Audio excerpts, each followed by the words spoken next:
রাহমাতুল্লাহি ওয়া বারাকাতুহু। সুপ্রিয় দর্শক শ্রোতা, আজকে আরেকটি গুরুত্বপূর্ণ বিষয় নিয়ে আপনাদের সামনে আলোচনা করব। এটা হচ্ছে আল্লাহ সুবহানাহু ওয়া তাআলার নিয়ামত দানকারী। আল্লাহ সুবহানাহু ওয়া তাআলা সমস্ত নিয়ামতটা যা কিছু আছে, আমরা যতগুলো কিছু দেখতে পাই, যেগুলো দেখতে পাই না, সেই নিয়ামতগুলো আমাদেরকে আল্লাহ সুবহানাহু ওয়া তাআলা দান করেছেন। আল্লাহ তাআলা সকল নিয়ামতে আল্লাহ যত নিয়ামত আছে সব নিয়ামতেই আল্লাহর পক্ষ থেকে আসে। আল্লাহ সুবহানাহু ওয়া তাআলা আমাদেরকে নিয়ামত দিয়ে থাকেন। এই সম্পর্কে সূরা নাহলের ৫৩ নম্বর আয়াতে আল্লাহ সুবহানাহু ওয়া তাআলা বলেছেন, তোমাদের নিকট যে সমস্ত নিয়ামত রয়েছে, তোমাদের কাছে যে সমস্ত নিয়ামত রয়েছে আমার পক্ষ থেকে, তা তো আল্লাহর নিকট হতেই আসে।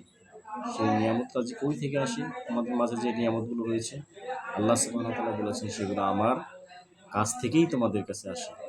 আবার যখন তোমাদের দুঃখ, কষ্ট, ক্লেশ স্পর্শ করে, তখন তোমরা তাকেই ব্যাকুলতাভাবে আহ্বান করো। আল্লাহ সুবহানাহু ওয়া তাআলা নিয়ামতের গুণে শেষ করা যাবে না। আল্লাহ তাআলা সূরা নাহলের ১৮ নম্বর আয়াতে উল্লেখ করেছেন, ওয়া ইন্না তাউদ্দু নি'মাতাল্লাহি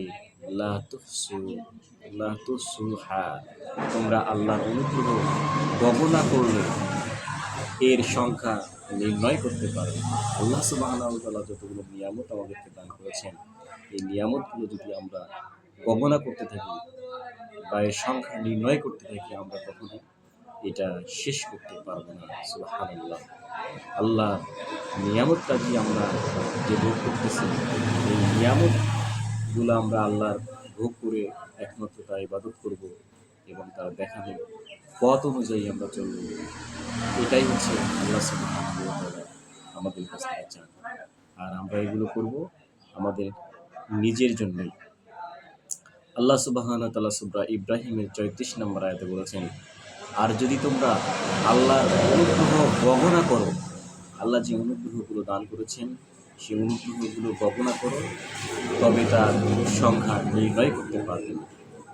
যে অনুগ্রহগুলো আল্লাহ আমাদেরকে দান করেছেন, এটা এর সংখ্যা আমরা কখনো গুণে শেষ করতে পারবো না।